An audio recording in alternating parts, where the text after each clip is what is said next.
21-ci suala baxaq.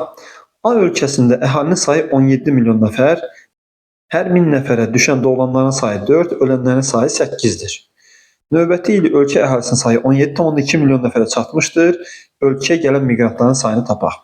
Sualdan da gördüyümüz qədər ölkədə hər 1000 nəfərə 4 nəfər azalma var. Yəni gördüyümüz qədər 4 nəfər doğulan, 8 nəfər ölən varsa, deməli hər il 4 nəfər azalır 1000 nəfərə.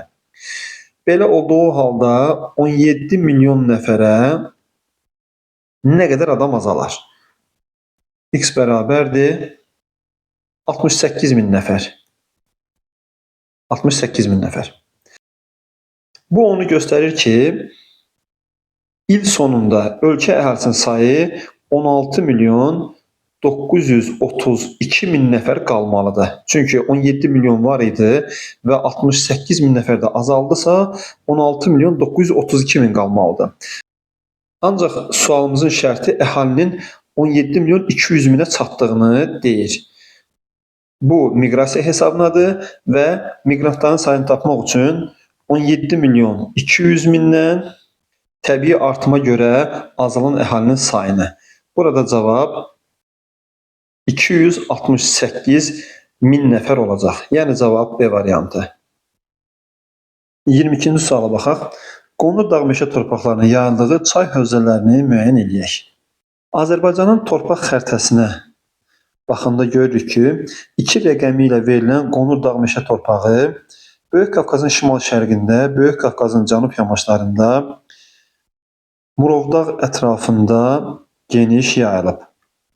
Adını çəkdiyimiz ərazilər Tərtər çayın, Göy çayın və Qusar çayın hövzələrində var. Cavab A variantı. 23-cü suala baxaq. A və B məntəqələrinin yerləşdikləri ərazilər üçün ümumi xüsusiyyətləri müəyyən edək. A məntəqəsi Atlantik sahili ovalıqda, Apalaş dağlarının cənubunda, B məntəqəsi isə Böyük Çin düzənliyindən biraz cənubda, hər ikisi subtropik iqlim qurşağında yerləşən və subtropik iqlim qurşağının musson rejiminə aid olan ərazilərdədir. 1. Keçid iqlim qurşağının musson iqlim tipi səciyyəvidir şərti doğrudur. Bayaq dediyimiz kimi subtropikin mussonudur. Birinci şərtin verilmədiyi variantları silirəm. Yağıntılar əsasən ilin soyuq dövründə düşür şərti yanlışdır. Musson rejimli əraziləri yay aylarında yağıntı görür. İkinci şərt yanlışdır. Sarı və qırmızı torpaqlar rast gəlinir şərti artıq avtomatik özünü göstərir. A və B variantlarının hər ikisində var. Dəyişkən rütubətli meşələr təbii zonası formalaşmışdır. Bəli, yayda yağıntılı, qışda quraq olan ərazilərdə əsasən dəyişkən rütubətli meşələr olur. Dördüncü şərti də götürə bilərik. Deməli, B variantı. 24-cü suala baxaq. Şəkil sxemdə Talış dağlarında mövcud olan az olan landşaft tiplərinin hündürlüyə doğru dəyişməsi verilmişdir. Hansı landşaft tiplərinin yerini dəyişsək, doğru ardıcıllıq müəyyən olunar. Talış zonasında düzən meşə, dağ meşə, quru dağ çölləri və dağ kserofit ardıcıllığı olmalıydı. Yəni biz burada 2 və 3 rəqəmlərlə verilən dağ meşələri və quru dağ çöllərinin yerini dəyişsək, cavabımız düz alınır. Cavab A variantı. Bərpa olunan təbii ehtiyatlara aid deyil. Bilirik ki, bərpa olunan təbii ehtiyatlar torpaqdır, sudur, meşədir. İstifadəsindən sonra rekultivasiya edilərsə, yenidən istifadə oluna biləcək şeylərə deyilir. Burada su bərpa olunar, torpaq bərpa olunar, bitki örtüyü bərpa olunar. Fosforitlər isə bərpa olunmaz. Çünki yerin təkindən çıxarılan mineral faydalı qazıntılar bir daha bərpa olunmur. Cavab D variantı. 26-cı suala baxaq. Qarabağ fiziki coğrafi rayonuna aid olan xüsusiyyətləri müəyyən edək. Araz boyu və Gəncə fiziki coğrafi rayonları ilə həmsərhəddir. Azərbaycan fiziki coğrafi rayonlaşdırma xəritəsinə baxsaq, görərik ki, Araz boyu fiziki coğrafi rayonu Qarabağ fiziki coğrafi rayonunda cənubdan, Gəncə fiziki coğrafi rayonu isə şimaldan əhatələyir. Yəni birinci şərt doğrudur. Birinci şərtin verilmədiyi Y variantını və D variantını silirəm. Mülayim, isti və soyuq iqlim tiplərinə rast gəlinir şərti doğrudur. Mülayim, Azərbaycan iqlim tipləri xəritəsində mülayim isti, qışı qura keçən mülayim isti iqlim və qışı qura keçən soyuq iqlim tiplərinin hər ikisi Qarabağ fiziki coğrafi rayonunda var. İkinci şərtdə doğrudursa, deməli A və B variantları da eləmək olar. Xarici ölkə ilə həmsərhəd deyil şərti yanlışdır.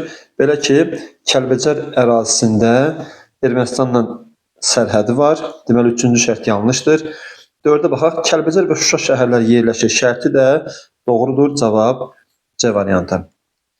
Afrikanın monarxiya idarəetmə formasına malik olan ölkələri üçün ümumi xüsusiyyətləri müəyyən edək.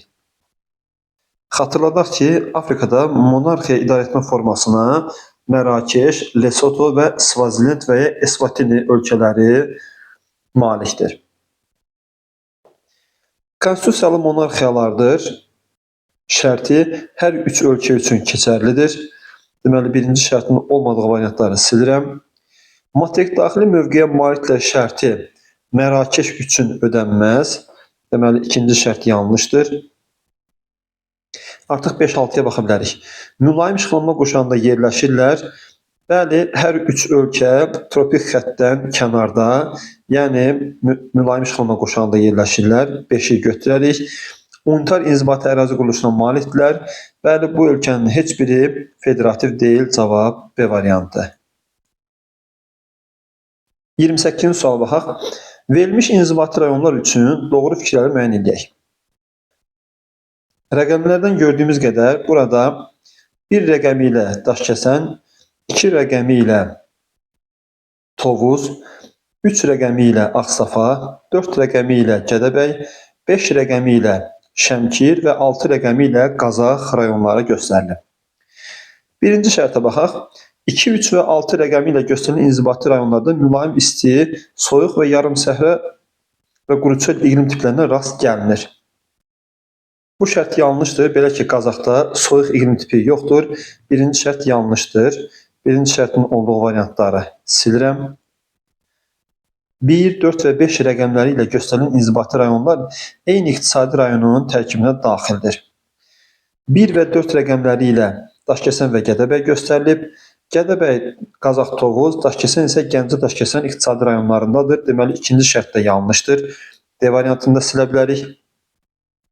5 və 6 rəqəmi ilə göstərilən inzibati rayonlar 2 tektonik zonada yerləşir. Azərbaycanın geoloji quruluşu və tektonik zonaları xəritəsinə baxsaq, görərik ki, həqiqətən də bu ərazi demək olar ki, tamamilə 2 tektonik zonada, yəni Kiçik Qafqaz tektonik qalxması və Kürt-Ağraq çökəklik tektonik zonasında yerləşir. Yəni, üçüncü şərt burada yalnızca üçüncü olaraq C variantı doğrudur. 29-cu suala baxaq. Ekstremal təbii şəraitdə yerləşən şəhərlər.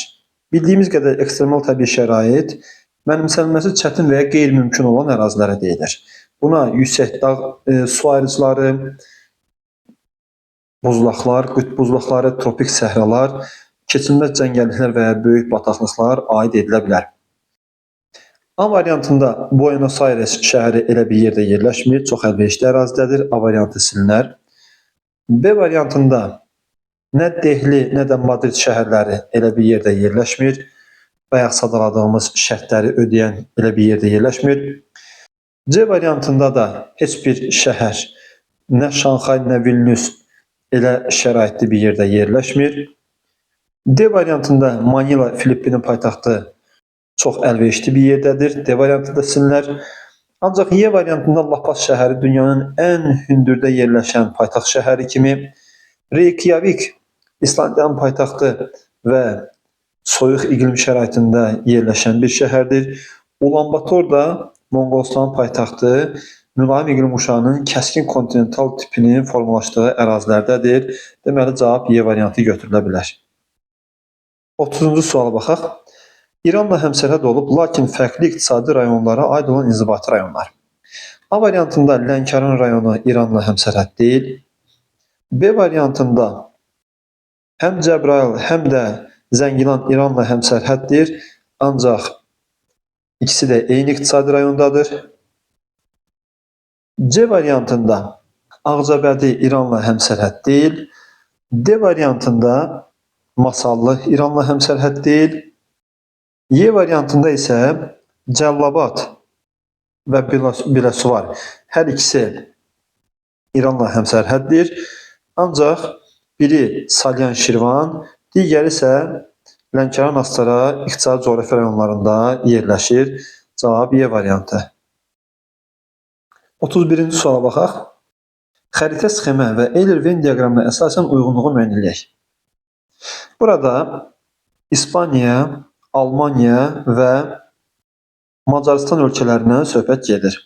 Yəni İspaniya, Almanya və Macaristan ölkələrinə aid olan ümumi xüsusiyyətləri qeyd edəcəyik. Birinci şərtə baxaq. Avropa İttifaqı və NATO təşkilatına üzv olan ölkədir şərti hər üç ölkəyə aiddir. Deməli, ikinciyə 1 götürərik. Əhalisinin əksər hissəsi Hind-Avropa dil ailəsinə mənsubdur şərti yalnızca Almaniya və İspaniyaya aiddir. Belə ki,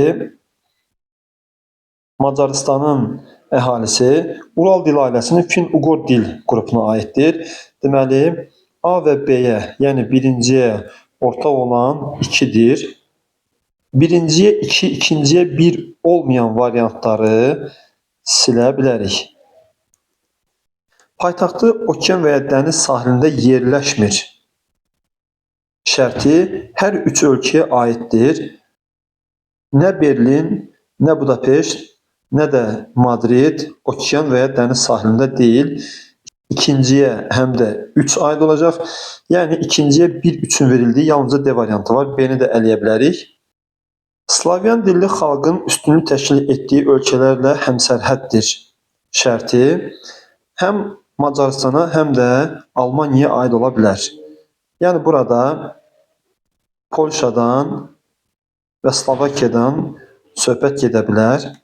Deməli, B və C-yə, yəni 4-cüyə ortaq olan 4-dür. G20 ölkələrindən hesab olunmur şərti də İspaniya və Macaristana aid olar. Deməli, 3-cüyə də 5. Yəni cavabımız D variantı. 32-ci suala baxaq. Avstraliya İttifaqına aid olan iri dəniz limanlarını müəyyən edək. Buraya Port Hedland, Dampier və Newcastle limanlarını aid edə bilərik. Port Hedland və Dampier Avstraliyanın qərbində, Newcastle isə şərqində yerləşir. Cavab A variantı. İqtisadiyyatın ikinci sektoruna aid olan təsərrüfat sahələri müəyyən edək. Bilirik ki, birinci sektor hasilatdır, ikinci sektor emaldır. Yəni biz buraya A variantındakı daş kömür hasilatını götürə bilmərik. B variantında verilən sahələrin isə hamısı ikinci sektora aiddir. Metallurgiya, konserv sənayesi, pambıq parça istehsalı ikinci sektora aiddir. Cavab B variantı. 34-cü suala baxaq. Qarabağ iqtisadi rayonuna aid olmayan xüsusiyyətləri müəyyən edək. İnzibati rayonların sayı şəhərlərin sayından daha çoxdur. Şərti yanlışdır. Belə ki, sadəcə Xankəndi şəhərini düşünsək, burada şəhərlər rayonların sayından daha çoxdur. Birinci şərt aid olmayan xüsusiyyətdir və biz onu götürə bilirik. Birinci şərtin verilmədiyi variantları silirəm. Artıq ikinci şərtə baxmasaq da olar. 3-ə baxırıq. Ərazisindən Köndələn çay, Tərtər çay və Həkəri çayları axır şərti aid olmayan xüsusiyyətdir. Belə ki, Həkəri çayı Şərqi Zəngəzur iqtisadi coğrafi rayonundan axır. Üçüncü şərtdə götürəsi olsaq, B variantında silinər. Artıq 4-ə baxmırıq. 5-ə baxaq. Sahəsinə görə yalnız Şəki-Zaqatala iqtisadi rayonundan geri qalır şərti yanlışdır. Bildiyimiz qədər Qarabağ iqtisadi rayonu iqtisadi coğrafi rayonlaşdırmada ən böyük rayonumuzdur. Yəni 5-ci şərtdə bizə lazımdır. Cavab D variantı. 35-ci suala baxaq. Respublikamızın kənd təsərrüfatı ilə bağlı doğru fikirləri müəyyən edək. Bilirik ki, yazlıq buğda dağlıq ərazilərdə, payızlıq buğda isə düzənlik ərazilərdə əkilir. Yəni, alçaqdağlıq və dağətəyi rayonlarda yazlıq taxıl əkinləri üstünlük şərti doğrudur. Birinci şərtin verilmədiyi B və D variantlarını silirəm. Yığılan taxıl məhsullarının çox hissəsi heyvandarlıq və quşçuluqda yeyən məqsədlə istifadə olunur şərti də doğrudur. Elə buna görə də baxmayaraq ki, Azərbaycan taxıl istehsalı əhalinin tələbatını ödəyir. Bəs nəyə görə biz xaricdən taxıl idxal edirik? Çünki ölkəmizdə istehsal edilən ərzaq taxılının bir hissəsi heyvandarlıqda yem bazası kimi istifadə edilir. İkinci şərtdə bizə lazımdır. Deməli, A variantını da silə bilərik. Artıq 5 və 6-cı şərtlərə baxa bilərik. Naxçıvan düzənliklərində qışın sərt keçməsi orada soyuğa-davamlı qoyun cinslərinin yetişdirilməsini tələb edir. Şərti doğrudur. 1, 2, 5 cavab Y variantı. Qəhvə istehsalına görə fərqlənən Asiya ölkələri. Buraya biz ekvatorial subekvator iqlim qurşağında yerləşən Vyetnam, Hindistan və Indoneziyanı götürə bilərik. Yəni cavab A variantı. 37-ci suala baxaq. Respublikamızın sənayesi ilə bağlı doğru fikirləri müəyyən edək. Gəncə alüminium oksid istehsal edir şərti doğrudur. Bunu dərs mətnlərində görə bilərik. Birinci şərtin verilmədiyi variantları siləm. 4-ə və 5-ə baxaq artıq. Ağır sənayenin əsas müəssisələri ölkəmizin cənub rayonlarına cəmləşmişdir. Şərti yanlışdır. Bu ya ölkəmizin şərq rayonları ya da qərb rayonları kimi götürülə bilərdi. Yəni Abşeron və Gəncə Daşkəsən. Deməli 4-cü şərt yanlışdır. Respublikamızın sahəsinə görə ən kiçik iqtisadi rayonu sənaye məhsulları istehsalının payına görə ölkəmizdə birincidir. Şərti Bakı iqtisadi rayonuna aiddir və bu doğru cavabdır. Cavab B variantı. 38-ci suala baxaq. Xəritə sxemaya əsasən uyğunluğu müəyyən edək. Burada Çuvaşistan, Tataristan və Başkırdistan ölkələri verilib. Yəni 1-ə Çuvaşistan ya da Çuvaşiya, 2-yə Tataristan, 3-ə isə Başkırdistan olmalıydı. Cavab Y variantı. 39-cu sual. Neftlə daha çox çirklənməyə məruz qalmış su hövzələri. Dünyaca məşhur neftlə zəngin olan su hövzələrinə Meksika körfəzini, Şimal dənizini, İran körfəzini, Xəzər dənizini və s. aid eləmək olar. Burada Oedel dənizi aid olmaz, Anadır körfəzi aid olmaz, ancaq Meksika körfəzi, Şimal və Karib dənizləri aid olar. Cavab C variantı. 40-cı sual. Xəritə sxemaya əsasən iqtisadi rayonları əhalisinin sayının azalma sırasına görə düzək. Burada Mərkəzi Aran 1-ci, Qazax Tovuz 2-ci, Quba Xaçmaz 3-cü və Milmuğan 4-cü olar. Yəni cavab D variantı.